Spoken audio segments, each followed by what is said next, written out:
Wanted movie में जानवी का character निभाने वाली मशहूर हीरोइन आयशा टाकिया को तो आप जानते ही होंगे, लेकिन अब वो किस हालत में है और उत्तर प्रदेश के सीएम योगी आदित्यनाथ के भाई का एक ऐसा सच जो आपके होश उड़ा देगा, और भारत का एक ऐसा गांव जहां जाने से पहले पुलिस की परमिशन लेनी पड़ती है, आखिर क्यों? और पंजाब के आसमान में देखी गई इस रहस्यमय रोशनी की क्या है सच्चाई, और एक ऐसी जनजाति जो रहता है पानी के अंदर लेकिन क्यों? जानने के लिए बने रहिए वीडियो के आखिर तक। नंबर 8, फिल्म वांटेड में सलमान खान की हीरोइन के तौर पर नजर आई एक्ट्रेस आयशा टाकिया एक समय बॉलीवुड पर खूब छाई हुई थी, लेकिन अब वो क्या कर रही हैं? बता दें कि आयशा अब 36 साल की हो गई हैं। 10 अप्रैल 1985 को मुंबई में जन्मे आयशा ने 2004 में आई film Tarzan the wonder car से बॉलीवुड में कदम रखा। इसके बाद उन्होंने कुछ और फिल्मों में काम किया, लेकिन खास कामयाबी नहीं मिली। 2009 में आयशा टाकिया फिल्म वांटेड में नजर आई और ये फिल्म सुपर हिट साबित हुई। हालांकि आयशा ने इस फिल्म की कामयाबी को भुनाने की बजाय इसी साल शादी कर ली और इसके बाद उनका करियर लगभग खत्म ही हो गया। आयशा फिल्म वांटेड उनकी शादी के बाद रिलीज हुई थी। आयशा ने टॉलीवुड की फिल्म सुपर के लिए भी फिल्म फेयर बेस्ट एक्ट्रेस का अवार्ड जीता। इसके साथ ही आयशा छोटे पर्दे पर टीवी रियलिटी शो सुरक्षेत्र में भी होस्टिंग करती नजर आई। फिल्म डोर के बाद आयशा को बहुत कम फिल्में मिली, ऐसा इसलिए क्योंकि वो फिल्म में इंटीमेट सीन्स देने से सख्त खिलाफ थी। आयशा फिल्मों में सिर्फ मीनिंगफुल कैरेक्टर ही करना चाहती थी, बिना मतलब के ग्लैमरस किरदार करना उन्हें पसंद नहीं था। आयशा टाकिया ने खुशी खुशी अपना करियर छोड़ दिया। फिलहाल वो पति के साथ उनके बिजनेस में हाथ बटा रही है। गोवा में बुटीक होटल डिजाइनिंग का काम आयशा टाकिया ने ही संभाल रखा है। मीडिया में अक्सर खबरें आती रही हैं कि उन्होंने लिप सर्जरी भी कराई है। हालांकि एक इंटरव्यू में उन्होंने लिप सर्जरी की बात को झूठी खबर बताया।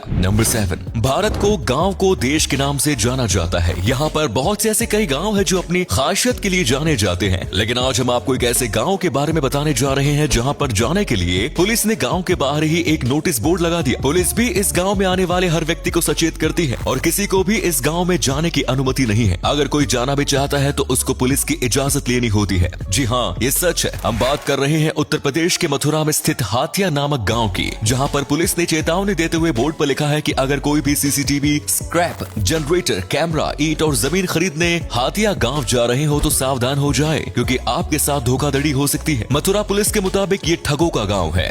नंबर 6, दोस्तों, पंजाब के पठानकोट शहर में कुछ दिन पहले रात को आसमान में दिखी रहस्यमयी रोशनी ने शहर वासियों को अचंभे में डाल दिया। ये रोशनी शाम 7 बजे के आसपास दिखाई दी। इस घटना को कुछ लोगों ने कैमरे में भी कैद कर लिया और सोशल मीडिया पर पोस्ट किया। एक पोस्ट में कहा गया है कि जम्मू पठानकोट में एक रहस्यमयी रोशनी आसमान में देखी गई। स्थानीय निवासी के अनुसार उन्होंने आसमान में तेज रफ्तार से जाती हुई एक चमकीली वस्तु देखी जो काफी लंबी थी, बिल्कुल ट्रेन के आकार की तरह। यह आसमान में चल रही ट्रेन की तरह ही दिख रही थी। इससे आ रही रोशनी बेहद तेज थी। शायद आपने भी इस तरह की कोई चीज जिंदगी में पहली बार देखी होगी। ये करीब 5 मिनट तक दिखाई दिया और इसके बाद ये अचानक गायब हो गया, जो बेहद हैरान करने वाला वाकया है। इस रहस्यमयी रोशनी को लेकर लोग कई तरह की कयासबाजी कर रहे हैं। हालांकि स्पष्ट तौर पर नहीं पता चल पाया कि रोशनी किस चीज की थी। नंबर 5, दोस्तों, आजकल जब देश में बड़े अफसरों के बेटे भी आर्मी ज्वाइन नहीं करना चाहते, उस दौर में यूपी सीएम के भाई सेना में नौकरी कर रहे हैं। उत्तर प्रदेश के मुख्यमंत्री योगी आदित्यनाथ के छोटे भाई शैलेंद्र मोहन इंडियन आर्मी में सूबेदार हैं। जी हाँ, शैलेंद्र को गढ़वाल स्काउट इकाई में माना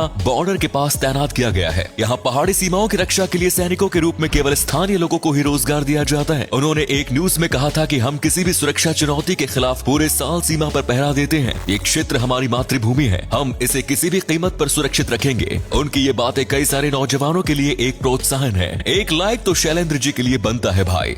नंबर 4, दोस्तों, आपको जानकर हैरत होगी कि पंजाब के अमृतसर जिले से लगभग 240 किलोमीटर दूर राजसंशी इलाके में एक महिला ने एक ऐसी बच्ची को जन्म दिया है जिसका पूरा शरीर प्लास्टिक का बना हुआ है। बच्चे के इस रूप को देखकर बच्चे के माँ बाप समेत डॉक्टर भी हैरान है। डॉक्टरों ने कहा कि बच्ची को एक विचित्र तरह का चर्म रोग है जिसका इलाज होना तुरंत होना जरूरी है। बच्चे की प्रतिक्रियाएं भी काफी अलग हैं, जैसे कि इस बच्चे को कोई छूता है वो जोर जोर से रोने लगती है, तो वहीं दूसरी ओर इस बच्ची का मुंह हमेशा ही खुला रहता है, जिसके कारण वो ना तो खा सकती है और ना ही कुछ पी सकती है। जहाँ स्थानीय लोग बच्चे को देखकर तरह तरह की अंधविश्वासी बातें कर रहे हैं, वहीं दूसरी ओर डॉक्टरों का कहना है कि बच्ची को कोलोजियन रोग है। जिस बच्चे को ये रोग होता है उसकी चमड़ी शरीर से प्रत्येक 3-4 सप्ताह में अपने आप उतरती रहती है। इस दौरान शरीर की चमड़ी फट जाती है, जो कि काफी दर्दनाक होता है। बच्चे के घर वाले बच्चे के स्वास्थ्य को लेकर बहुत ज्यादा चिंतित हैं, तो वहीं डॉक्टर बेबी का इलाज कर रहे हैं। उसे ड्रॉप के जरिए पानी और दूध पिलाया जा रहा है। जन्म के समय उसे और उसकी माँ को कोई तकलीफ नहीं थी। बावजूद इस के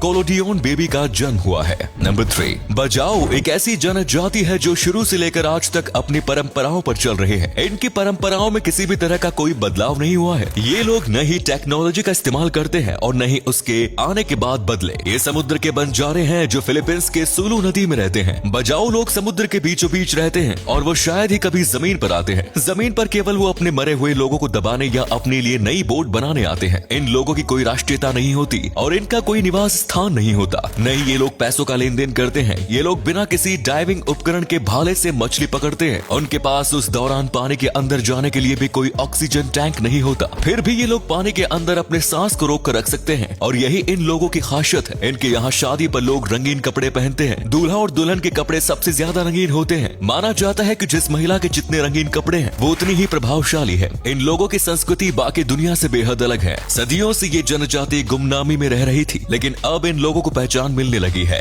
नंबर 2, दुनिया भर में लोग new year, Christmas, Valentine day जैसे कई अलग अलग त्योहार मनाए जाते हैं, लेकिन बहुत कम लोग जानते हैं कि ट्विंस डे भी मनाते हैं। जी हाँ, ये सच है। ट्विंसबर्ग नाम का एक ऐसा शहर भी है जहाँ हजारों की गिनती में जुड़वा बच्चे इकट्ठे होकर ट्विंस डे को मनाते हैं। इस त्योहार में एक जैसे दिखने वाले हजारों भाई बहन आते हैं और इस दिन का लुत्फ उठाते हैं। जुड़वा बच्चों का सबसे बड़ा जमावड़ा इसी गर्मियों के दौरान देखने को मिलता है। 2019 ट्विंस डे फेस्टिवल को आधिकारिक रूप से Guinness book of world records द्वारा मान्यता दी गई है। इस वर्ष अगस्त में होने वाले ट्विंस डे के लिए हजारों की संख्या में एक जैसे दिखने वाले भाई बहन ओहियो के क्लीवलैंड से 25 मील दूर स्थित ट्विंसबर्ग पहुंचेंगे। इस दिन की खास बात यह है कि थैंक्सगिविंग और क्रिसमस जैसे अवसरों की तरह ट्विंस डे पर भी छुट्टी होती है, जिस कारण बच्चे इस दिन का पूरी तरह से लुत्फ उठा सकते हैं। इस दिन की खास बात यह भी है कि इस अवसर पर प्रतिभागियों को अपनी पसंदीदा ड्रेस पहनने का मौका मिलता है। ट्विंस डे के दिन आयोजित होने वाली प्रतियोगिताओं में जुड़वा प्रतियोगिता, प्रतिभा प्रदर्शन और डबल टेक परेड शामिल है। ट्विंस डे फेस्टिवल 2 से 4 अगस्त तक चलता है। नंबर 1, ये तो आपको पता ही है कि कोरिया, चीन, जापान आदि देशों में ऑक्टोपस खाया जाता है। ऐसे देशों में सानाकजी नाम की एक डिश फेमस है। इस डिश में ऑक्टोपस को परोसे जाने से थोड़ी देर पहले तक जिंदा रखा जाता है। इसका मतलब ये होता है कि ऑक्टोपस की नर्व एक्टिविटी चल रही होती है और इसके कारण सांस भी चल रहे होते हैं। ऐसे में ये चेहरे, गले आदि में चिपक सकते हैं। एक रिपोर्ट कहती है कि हर साल इस डिश के कारण 6 लोगों की मौत होती है, लेकिन फिर भी कई लोग इसे खाने से बाज नहीं आते।